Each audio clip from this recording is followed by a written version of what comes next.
Welcome to Big Little Stories. I'm Ivy Sharmetz. My guest today has a successful career as a communications expert, speechwriter, coach, and author. In his new book, Harness Your Promise Power, Matthew Cossolotto turns a promise he made to his mother into a beautiful look at how the commitments we make to ourselves and to others shape the course of our lives. Thank you so much for being here, Matthew. It's a real pleasure. Thanks for having me. So I love this book so much, particularly because of where it came from. And I mentioned that it was a promise you made to your mother. Can you tell us that story? Because I think that sets this up so beautifully. Right. Well, I can tell a very short version Sure. so we don't get too bogged down in it. But basically, my mother had been encouraging me to write a particular book, a self-help book. At the time, I was not all that keen on the idea. I didn't think of myself as a self-help author. Over a couple of years of having my mother ask me about, have you started the work on the book? Yeah. And a little bit of nagging, it's like, are you working on the book? Are you working on the book? And I told her, yeah, I'm thinking about it. I like the idea. Eventually, it turns out, sadly, that she was diagnosed with cancer after I took her on a trip, her first trip to Paris. And a couple of months later, she was diagnosed. And then several months after that, within a year, 9 months actually, I knew I'd be seeing her for the last time. And I was in New York at the time, and she was in California. And when I went in to see her and talk with her, something told me I should make her a promise. And I'm not quite sure where that came from. It was spontaneous. I told her, I want to make you a promise, Mom, that I'm going to finish writing that book that you were encouraging me to write, and I want to dedicate it to your memory. And we both knew that she would not live to see the memory, the dedication to her memory. So, tears welled up, and I remember this distinctly. She shook her finger at me. You do that, Matthew. You do that. This makes me very happy, she said. So I knew failure was not an option. I knew that I'd crossed the Rubicon, that I had to follow through. And so for over a couple of years, trying to figure out how to do that book, I actually published it. It's not the book that you're holding in your hands, although that book is rooted in this promise in many ways. But the book that I actually finished and dedicated to her has the following dedication. It's called Habit Force, but it has the following dedication roughly. I did it, Mom, finally. I know, basically, I would not have finished writing this book had I not made the promise to you back home in California. This demonstrates the power of making a promise, especially to your mother. So I wrote that in the dedication, and a few years later, I looked at that dedication, and I went, wow, the power of making a promise. Even though I had written it, the meaning, the significance of that had not hit me. Yeah. So I started to think about the power of a promise. And I started to do some research, and the book you're holding, the book you've read, came out of that promise, and then the research, the dedication, the research that followed. One of the first promise stories, and I'll just briefly say, I thought maybe I would collect these promise stories. And I found out that Oprah Winfrey had made a promise to Nelson Mandela that she would build an academy for underprivileged girls in South Africa. And there were cost overruns, there were delays, it was very expensive. And eventually CNN asked her, I think it was in the mid-90s or so, asked her, why are you doing this with all these headaches? And her answer tells you the message of my book in just a couple of words. Her answer was, I made a promise to Nelson Mandela, and I intend to keep it. Yeah. Wow. When you made that promise to your mom, did you realize what that power of that promise was going to be? Were you someone who, there are people who always say, oh, I promise. Was that you, or was it in that moment something you describe, you don't know where it came from? Where did you know how it was going to sort of redirect your life? I didn't know the full extent of it. I knew that by saying I promise, I'm going to finish writing this book, Mm, I knew that that was a big commitment, that meant a lot. And her reaction to it, her response to it was very positive. It made her very happy. And to be yeah, able to bring her some happiness at that moment, it yeah, meant a lot to me. But no, I did not know exactly what it would mean.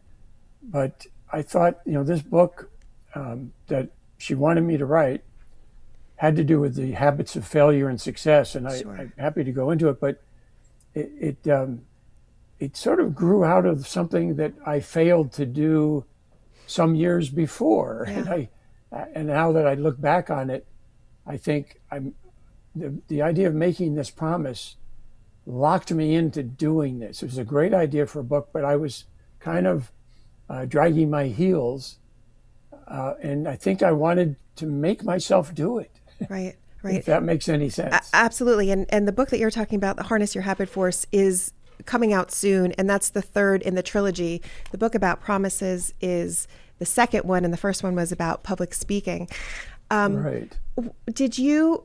This has been years, right? It's like 25 years since you made this promise. Is it something that has always been kind of in the back of your mind, or was it something you would visit and come back to?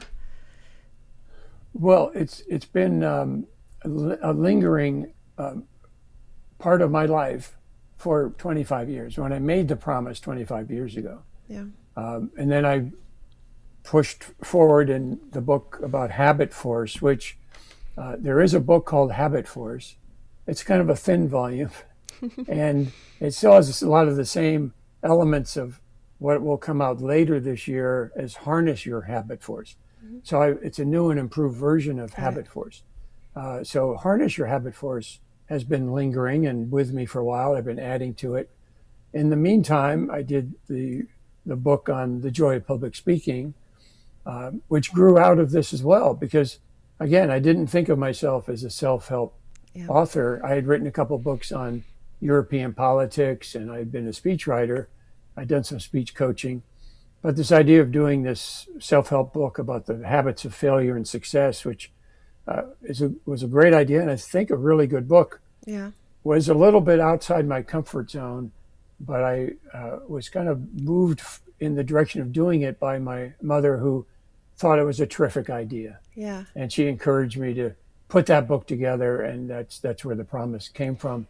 So it's been with me for a long time. I think I've made progress, steady progress. You mentioned the trilogy of Yeah. books. I go out and talk about these topics, but I want to get all three books together, and they're part of what I call my triad empowerment system, Yeah. which I'll go out and talk more about and coach people about, because I believe that public speaking, and I call it the joy of public speaking, is a personal empowerment tool or skill. Mm, Most people don't think of it that way, and I can right. tell you more about that. The habit force is clearly personal empowerment, and these promises, I believe, if you turn an important goal into a heartfelt promise, which is what I basically did with the book, I it was a goal basically to write a book, but I turned it into a promise, and I think more and more people, that's my main message: turn a goal into a promise, and you're much more likely to follow through. What is the difference between setting a goal and making a promise? I think they come from a different place.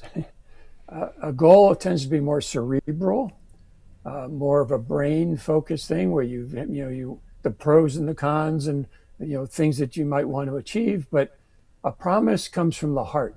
Mm, A promise has emotion behind it.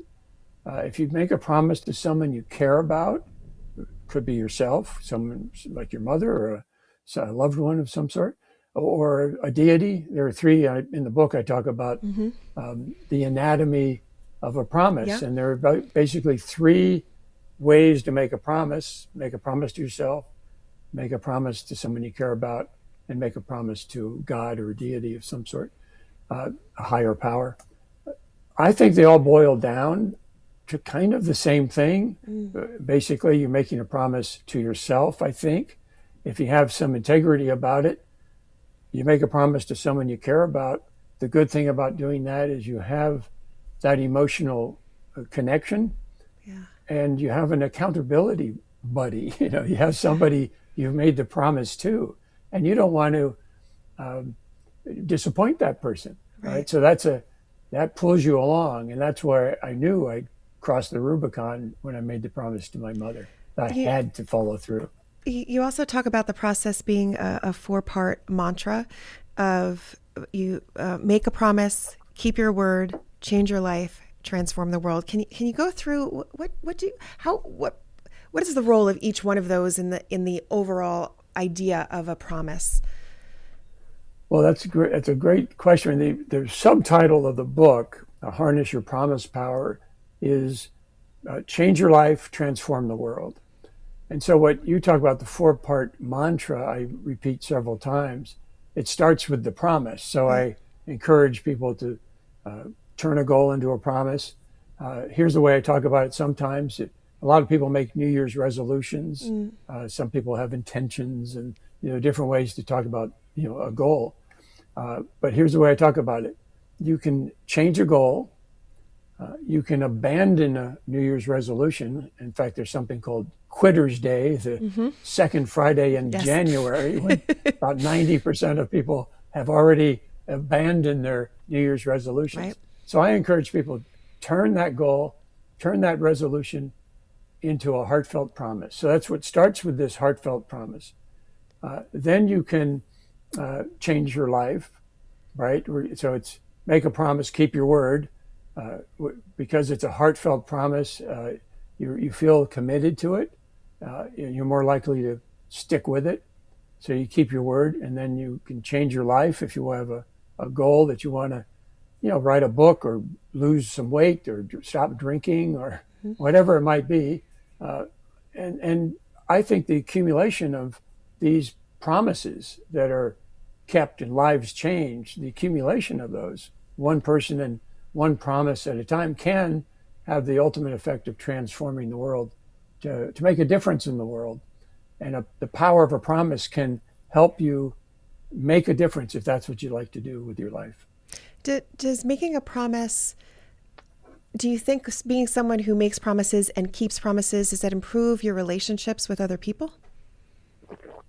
Well, people do rely on promises that other people make. As soon as you use the word promise, you're held to a kind of a higher Mm. standard. Um, and so you don't want to disappoint other people when you make a promise. If it's, a goal, like I'm talking about personal empowerment promises, and you make a promise like that to somebody else, you don't want to let them down. I've got a friend who, has the stories in the book. He made a promise to his mother, not really on her deathbed, but before she passed away. She was sick. And his basic promise was that he would continue to take care of himself. He had lost a lot of weight. He had stopped drinking. He had become more responsible in many ways. So he wanted her to know that he was going to continue to take care of himself, Mm. exercise, stop drinking, that kind of thing. So you can reassure other people with a promise you make. We're coming up on Mother's Day, since we're talking about promises to mothers here. Um, I recommend that people make a promise to their mothers on Mother's Day that will add to the emotional commitment. Mm. So you already have the emotional commitment making a promise to your mother, but if you do it on Mother's Day, or you could do it on your mother's birthday, you could also make a promise on your own birthday. The whole point here is to increase your emotional commitment, the emotional weight behind the promise. You're much more likely to follow through. And in the book, you suggest not only making promises on Mother's Days and Father's Days, but birthdays and weddings, and really, or really any time you just want to. It's like a gift you give to someone. It is. And people rely on promises. And that's the thing about a promise that's made. And I think I worked at NATO for a while, and the Secretary General of NATO had done several speeches a few years ago about the promise that these countries made to each other Mm. to come to their defense. So that was the Article 5 of the NATO Treaty, Mutual Defense Pact. That's a defensive alliance. And so people, countries rely on these promises, Yeah. and so promises have an impact on other people and on the world. And that's where I like the idea of, what promises are there out there that have changed the world. And Yeah. that might be in a future book. Yeah. We're going to take a very short break. When we come back, we're going to have a lot more about the promise power. We'll be right back.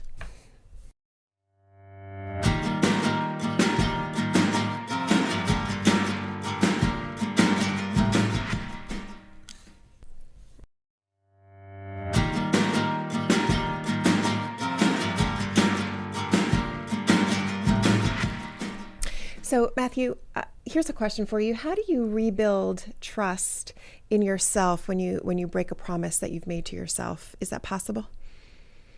Well, I think you have to recognize it. You have to own up to it, admit that you did that. And if you want to rebuild your own confidence in your ability to make promises, in the book, I talk about 7 tips Mm-hmm. for making promises. And one of the first things to do is to start small. Don't overpromise. Whether you promise yourself or someone else, start small. You do little things instead of promising you're going to run the marathon tomorrow and you've never run one in your life. Don't use the word promise, but you could promise that you're going to walk around the block. You're going to do 10 push-ups instead of promising 100.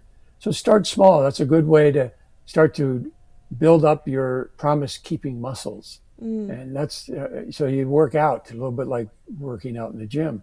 You have to work back into building your own confidence. And if it's somebody else that you've disappointed, you have to again own up to it and say, "I promise I'm going to be better at this. I'm going Yeah. to keep my word." And then you do that. You don't do it immediately. You do it one step at a time. Yeah. And so that's one of the main things. And you can also do other things to help build up that promise keeping muscle. Oh, another thing I really think is a good idea is to make the promise public.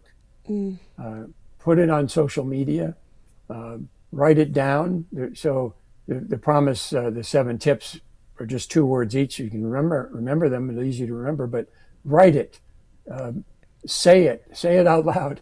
Um, Spread it, make it public.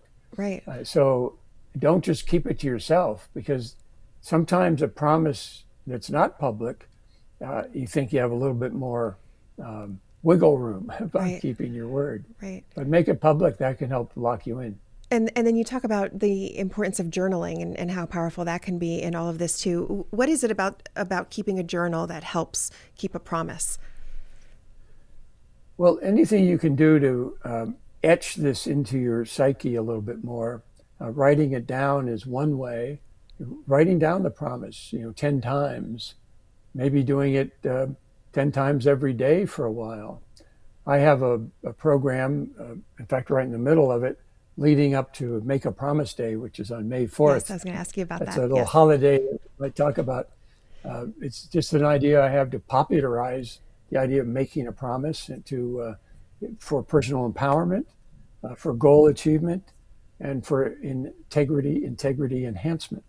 So I'd like to, recommend that people make a promise on Make a Promise Day on May Yeah. 4th, and maybe their city council or their organization or church or different uh, different places would uh, adopt this proclamation about Make a Promise Day. There's nothing controversial about it. It's an old-fashioned value, but I Yeah. like to think of making a promise as a new frontier in personal change and achievement. So, yeah, I think there's a lot that can be done uh, with promises that go beyond the usual ways of committing. And you can another great thing we talked about birthdays is to we have this tradition of lighting a bunch of candles, which is great until you get to be as old as I am, and then you have so many candles they don't fit anymore. But you know, we have this idea that we should make a wish, which is nothing wrong with that. Maybe do 2 things: make a wish and make a promise. why not make a promise and blow out the candles and tell all of your friends and loved ones what your promise was? Yeah. So you keep the wish secret for some reason, but I think making a promise and make it public is a good idea because that'll hold you to it more. Well, and you talk about Make a Promise Day, which is May 4th, which is after, I'm sorry, which just passed. But there are templates for proclamations, and I know there are several communities around the country that have already adopted May 4th as Make a Promise Day. Yeah, just a handful, and I really haven't made a push. The book just came out, Yeah. and I'm actually saying the official release day is around Make a Promise Day, but the whole idea is to start, Yeah. getting more buy-in, spread the word. People who watch the podcast, maybe they'll turn this big little story into a big idea, and Make a Promise Day will become more popular. That's part of my promise about spreading the power of making a promise to millions of people around the world. Yeah. For some reason, when I think of someone making a promise and keeping a promise, it feels like an act of kindness. And there's something about that I feel like we need more kept promises in the world right now to make us feel a little bit kinder to one another. Wow, that's a nice idea. I think of it true in that way. The word promise itself has some special meaning to people. Some of it has some religious connections. In the Bible, there are a lot of God's promises, and if you're of the Christian faith, there are a lot of promises that way. So the word has some special meaning to people. But there's also, from childhood, we have grown up knowing that there's something special about a promise. Jack Canfield did the foreword to the Yes. book, and he's most famous for the Chicken Soup for the Soul books. I believe he sold something like 620 million copies. I'm not that ambitious with this book. I'd settle for several million. That would be nice. But he wrote the foreword, and the first sentence in his foreword is, "A promise is a promise." Yeah. And he says that he's known that from childhood. And we all have known that there's something uniquely powerful, uniquely important about a promise. And I remember from being a kid that we knew from as kids, if let's say I borrowed 50 cents, that was a lot of money back then, Sure. 10 cents back then, Sure. from a friend, I'd say, give me 10 cents for a piece of candy. And immediately my friend, you probably did this too, would say, "You promise?" And Yeah. if I say I'm going to pay you back, "You promise?" Kids will call you on it. Yeah. I encourage people to start calling people on it. You say you're going to go play tennis with somebody. You say you're going to go to dinner and meet them at the restaurant, go to the movie, something like that. I wish more people would ask, "You promise?" I love that. That's not just for kids anymore. Ask for the promise. I love that. The name of the book is Harness Your Promise Power. Matthew, what's the website if people want to learn more? Well, my name is on the book. Maybe it's on the screen. It's on screen. MatthewCossolotto.com. That's one way. I also call myself the Empowerment Pro. So the empowermentpro.com will also go, it's my author's website. So there are two ways to do that. I'm on LinkedIn. You can obviously go to Amazon and to see the book under my name. You can find me that way, and then title of the book. And Facebook and Instagram, you could probably just track me down that way. It's a wonderful book that's filled with so many, we didn't even get a chance to talk about it, filled with so many examples of promises kept, and the power of keeping those promises. It's really an amazing book. Thank you so much for taking the time. We end each of these conversations with something we call 3 big little stories. We do them rapid fire. Are you ready? I'm ready. How do you get yourself out of a bad mood? Oh, that's a good. One thing is this. I've got a little trick up my sleeve. I have a rubber band, which is a reminder of a promise or a goal. And when I have a negative thought or sort of a bad thought or a mood, I give myself a little snap. Oh, I love that. And and it's a great way. It's like a neuro linguistic programming thing where you give yourself a little snap, NLP, and it sort of jars you out of it. So you have Yeah, to recognize that you're in a bad mood. You wanted this to be rapid fire, so that's I'll okay. just say that. But it's a reminder of a promise, and it can also snap out of it, snap out of the bad mood. I love that. What's your go-to karaoke song? Man, I don't. You stumped me on that. Uh, yeah, I don't have one. All right, that's okay. And what's your favorite spot in New Jersey? You're familiar with New Jersey? Where do you like? I am familiar. I've been to New Jersey. Favorite spot. Uh, I don't know that I know it that well. Well, what's I get on the your other side of the George Washington Bridge, and you've gotten out of New York. You're just you that's get my into New. It's a leafy, I'll take it. nice leafy area. Englewood, I guess. Right? Englewood's beautiful. Yes, and it's Yeah, beautiful, beautiful. Matthew, thank you so much. I appreciate you taking the time. I promise that I'm going to tell many more people about this book and make sure that people understand just how beautiful a promise can be. I love it. Thank you very much for having me. I really appreciate it. Thank you so much. And that'll do it for today's Big Little Stories. Be sure to check us out on Instagram at Big Little Story Show. I'm Ivy Sharmetz. I'll talk to you next time.